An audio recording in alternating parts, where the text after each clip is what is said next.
passing route. Defense was in zone coverage, so as a former DB, how tough is it to defend that? It's really difficult because your natural inclination is to chase the receiver and maybe leave your zone. So you have to have discipline in order to. And oh, his first carry, he loses the football. Wow, that ball gets knocked free, but a teammate comes along and scoops it up. It's almost like baseball. Guys at bat, people are on base in scoring position. One guy doesn't get him home. The next guy comes through and picks him up. And avoids the turnover.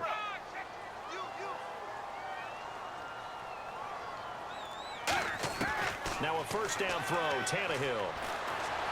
This one caught, Jordan Cameron. And he is out of bounds, just a yard or two shy of the 30. They'll get 32 yards there. And that's good for a Miami first down.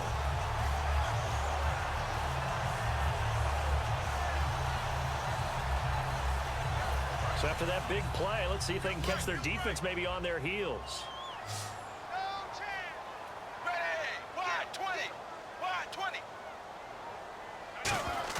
Tannehill on first down. And no escaping this time as he'll go down. They got him for a sack. Cameron Hayward in there to sack him for a loss of 6.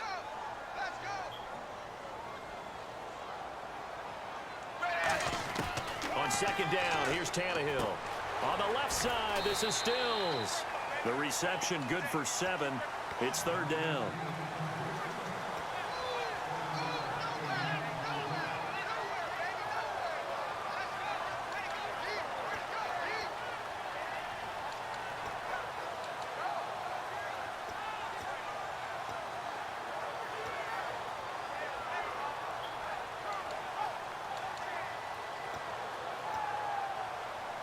The 22 is the line to gain here on third down.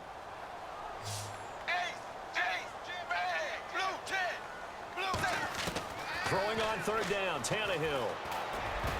And this is going to be incomplete. Back now with Charles Davis. I'm Brandon Gaudin. Second.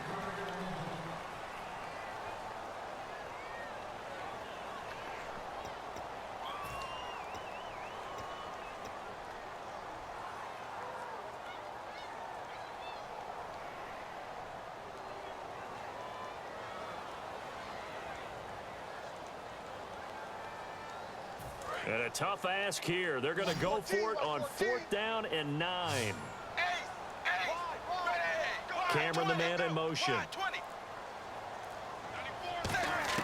Here we go on fourth. Tannehill. And this is incomplete. All right, different topic here. 2018, the Super Bowl, traveling north, far north to Minneapolis.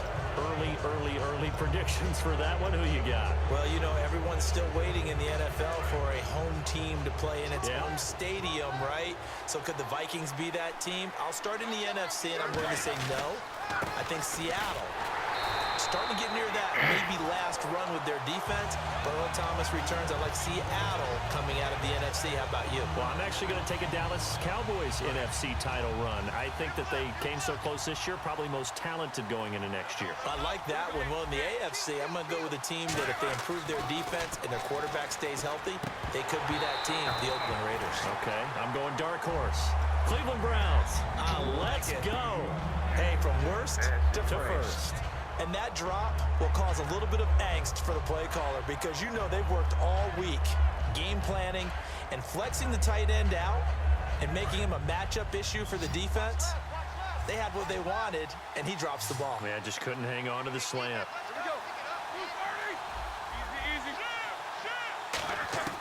On third down, Roethlisberger. And it's complete to Ladarius Green. And they'll get 11, but still a little short. Fourth down. So in their own territory, but they only need a few inches, so they're going to have to go for this thing. We'll see. Maybe a surprise pass or run. What will they do? We're about to find out. Fourth down. So certainly an interesting call there to go for it. And the Dolphins get the football in great field position. And out come the Dolphins now. They had a great drive going last time. They were moving the ball, and then all of a sudden it just stalled out. So we'll see what they can do here, Charles. And it's always easy to second guess when you don't get it on a fourth down try. but they had to like the feeling that they had going on offense. They want to continue to see if they can capture that again on this drive and maybe get in the same position. Yeah, and that's, I mean, like I said, they were moving the football. It's not like they went 4 and out, so I don't think it's a deal where the offense doesn't have confidence. No, I agree with you totally on that one. If anything, they may have gained more confidence. Okay, they stopped us once. That's all right. Let's keep moving it, make them do it again. And Landry just snuck into the top 10 this year in receiving yardage, 1,136, finishing the year with 94 catches. And what makes him super dangerous is his ability to convert from being a wide receiver to a running back after making the catch. Because I've talked with a number of defensive backs in the NFL, and all of them, independent of each other, say the exact same thing.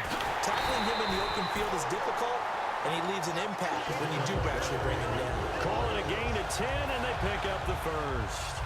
And they're on 3rd and short. They just tried to spread the field. It worked. And I think that the spreading of the field, the extra receivers, has really become the next in the evolutionary chain in the NFL. Go all the way back in that situation, you're handed to the fullback, right? As we evolve, maybe you pitched it to your tailback. Now you spread the field, and you have your choices of where to throw it and complete it for a first down. Now a play fake here on 1st down. But when this ball's tipped and intercepted, picked off by Ryan Shazier. And a big turnover there as his guys will get the football back. And Pittsburgh getting set to take the field. And this offense last time turned it over, went for it on 4th, didn't get it. They're lucky, though, because no points against the team on the board, but we'll see how they respond. Yeah, they got to give a lot of credit to their defensive teammates, don't they? They had their backs on that last series, and because they did so, that allows the coach to still stay aggressive on offense and maybe go for it again in a similar situation. I was going to say, maybe makes that offense feel good when you know you've got a defense making stands like that. Yeah, that'll loosen up things a little bit, won't it? Maybe you'll play a little bit better the next time you have the ball. They'll come out in the pistol. On 2nd down, Roethlisberger. Bryant with a catch right side. Martavis Bryant past the 20. And into the end zone. Touchdown, Pittsburgh. Martavis Bryant, an even 90 yards. And the Steelers get the quick strike touchdown. And he knocks it through.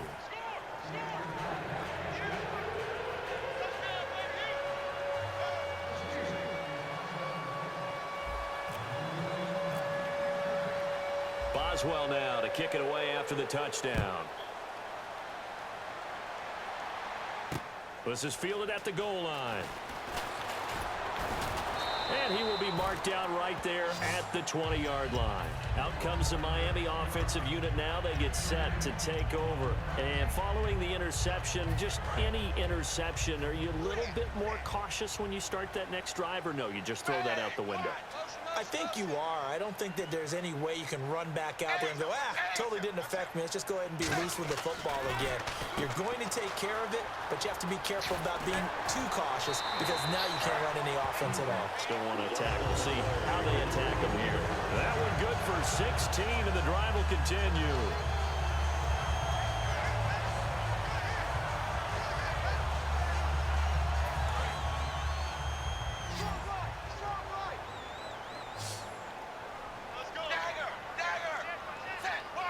And he goes in motion here in the backfield. On 1st down, it's Tannehill. His throw incomplete. Little lull in the action here to go over an offseason storyline that's kind of interesting. L.A. a couple years ago, they have no teams, and now they're going to have 2 with the move from San Diego to L.A. What does that mean for the league and for the Chargers? It seems like an easier transition, doesn't it, than St. Louis when they moved back to Los Angeles. Less culture shock. Less culture shock, less, obviously geography, the whole deal. But it's a transition is not going to be easy. Remember, they're going to go play in a soccer stadium, essentially, for at least the first couple of years before they share a stadium with the Rams. So that changes things. Obviously, trying to create an identity in the market they haven't been in a long time. They began as the Los Angeles Chargers, but only played 1 season as such. And Stills over the middle. 3 yards there, good enough to keep the drive moving.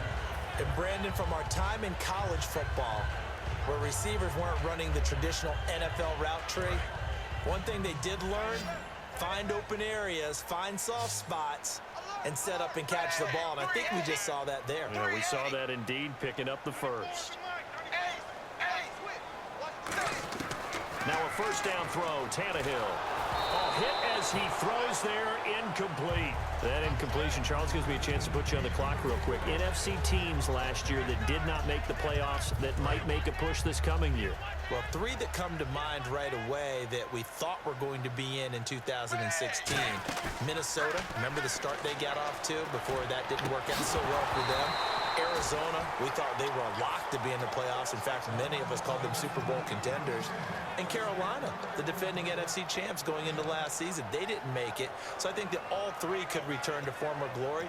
I'm going to give you one way off the pace here. You ready? Let's go. The Los Angeles Rams. Ooh. They get the young quarterback going, and that defense continues to live up to expectations. They can make a real strong push in the West. They've got the D. Into double coverage, and it's intercepted. Picked off by Ryan Shazier. And they have possession, and they have it at the 38-yard line. And Pittsburgh getting set to take the field. And they will simply, Charles, be looking to duplicate what they did last drive when they were able to push it in for 6. And they hope it'll be that easy, right? To be able to take exactly what happened before, replicate it. They may have to make a few additional changes along the way because I'm sure the defense will make some adjustments, but they've got to have great confidence having scored the last time out. Dancing to his left. And he'll be hit as he releases it, and that'll fall incomplete. Let's look ahead for a quick minute. We don't have the schedules yet for next year, but what we do have are the 5 international games that will be played, 4 in London and then 1 again in Mexico, Jacksonville, Baltimore, Miami, New Orleans, Cleveland, Minnesota, Rams in Arizona, those in London, and then Mexico's going to get a great game. The Raiders and New England. Yeah, you're exactly right. And just think about the ones in London. Remember, they're splitting them between the 2 different stadiums in London, so they get a different flavor in all of these places. But Mexico, for the 2nd straight year, the Raiders are coming to town. That should be a whole lot of fun. Should be a ton of fun and a very good matchup. He completes it to Bryant. And he has the first down yardage before they bring him down right at the 45. And fits the exact right word. Over the middle, there's almost always traffic, so anytime you're a receiver in that area, you're not just focused on catching the football. You're wondering where the... This is caught inside the 15. Now whistles come in. We're going to get a timeout here by the offense. It's just their first, so they'll have 2 remaining here before we get to halftime. Roethlisberger, he couldn't quite hold it. Got hit. Ball pops out, incomplete. So 2nd and 10 here. Down here in the red zone, you know your tight end's going to be a favorite target. Couldn't hang on. And sometimes they just have to get out of their own head because they understand how tight windows are there. Now hold everything here. We're going to get a timeout by the offense. So that means they're down to 1 remaining here as we head toward halftime.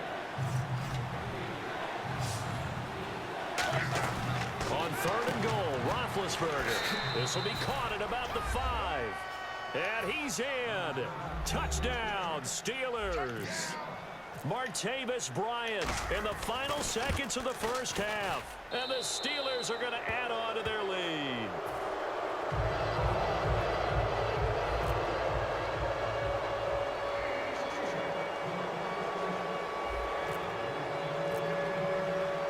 Boswell now to kick it away after the touchdown. This is fielded at the goal line. And he'll take it back to about the 19-yard line. And the Dolphins offense now ready to go back out on the field. And you got to think, if this is anything other than just taking a knee, I'd be very surprised. Yeah, they've got enough to talk about at the half. Why do anything else? Just get out of there. And unless this is a quick incompletion, this is likely the last play here of this first half. The final shot here before the break. Tannehill. They set up the screen to Ajayi. And he'll be taken down, but not before he gets into enemy territory.